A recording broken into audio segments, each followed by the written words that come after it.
Free fire game খেলতে শুরু করি 2020 সালে।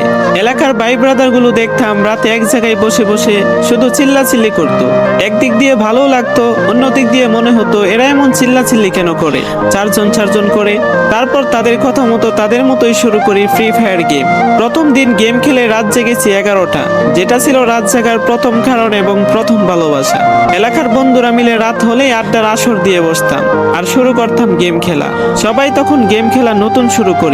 এত পরিমাণ আনন্দ ছিল গেমটিতে যে বলে বোঝানো সম্ভব না। তখন ভালো কোনো ফোন ছিল না, ল্যাগ করতো, তবুও খেলতাম। আব্বু আম্মুর কি পরিমাণ বকাঝকা খেয়েছি সেটা বলা বাহুল্য। অনেকদিন তো স্কুলেও যাইতাম না, বন্ধুরা বসে গেম খেলতাম। কিছু টাকা জমিয়ে কয়েক মাস পর একটা লেভেল আপ পাস ছিল না, 200 টাকায় বোধহয় 800 ডায়মন্ড পাওয়া যাইতো।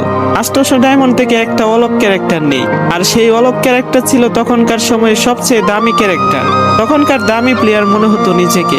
আবার গেমের ভিতর অনেকের সাথে বন্ধুত্ব পর্যন্ত হয়ে গিয়েছিল। গেমের ভিতরে বন্ধুত্ব হলো বাস্তব ছিল বন্ধুগুলো। তখন ফ্রি ফায়ারে ডো পার্টনার সিস্টেম ছিল না, তাই কোনো মেয়েও গেমে ছিল না। তারপর যখনই মেয়েরা গেমটা খেলা শুরু করে তখনই আস্তে আস্তে গেমের আনন্দ নষ্ট হয়ে যায়। অনেক বেশি র্যাম প্রয়োজন হতো, তো তাই গেমটা খেলতে ভালো একটা ফোনের প্রয়োজন হইতো। কিন্তু তখন ভালো ফোন ছিল না, কোনো রকম একটা ফোন দিয়ে খেলতাম গেমটা। ভাবতাম একটা ভালো ফোন হইলে গেমটা আরো সুন্দর করে খেলতে পারতাম, ল্যাগ করতো না ইত্যাদি।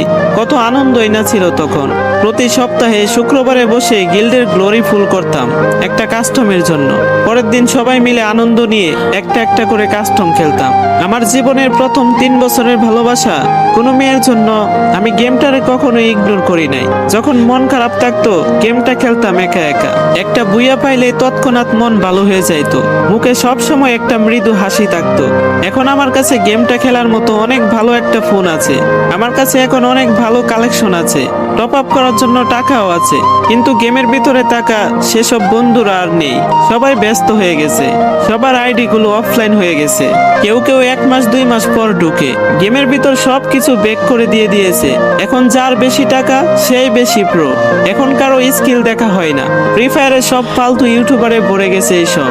ওয়ার্ল্ড ইউটিউবার গুলা ফ্রি ফায়ার খেলা ছেড়ে দিয়েছে। আমি এখনো সেই 2017 সাল ব্যাক আসবে বলে অপেক্ষায় আছি। এই পুরো ভিডিওটি স্কিপ করতে আপনার ইচ্ছে করছে না, কোনো এক কারণে আপনাকে ভিডিওটা দেখতে বাধ্য করে রেখেছে। জি জনাব, তুমি সেই ছেলে যে তার পুরো আবেগ দিয়ে গেমটা খেলেছো। তুমি সেই ছেলে যে 2017 সালের ফ্রি ফায়ারের মিউজিক শুনলে কান্না মুখ করে ফেলো। তুমি সেই ছেলে যার এত পরিমাণ আবেগ যা এখনো তুমি ফ্রি ফায়ারের কোনো না কোনো ভিডিও দেখলে মন ভরে দেখো। তোমার আবেগটা কোনো মেয়ে নয়, নিয়েছে তোমার free fire. I miss you world free fire, I miss you world free fire friend, I miss you free fire.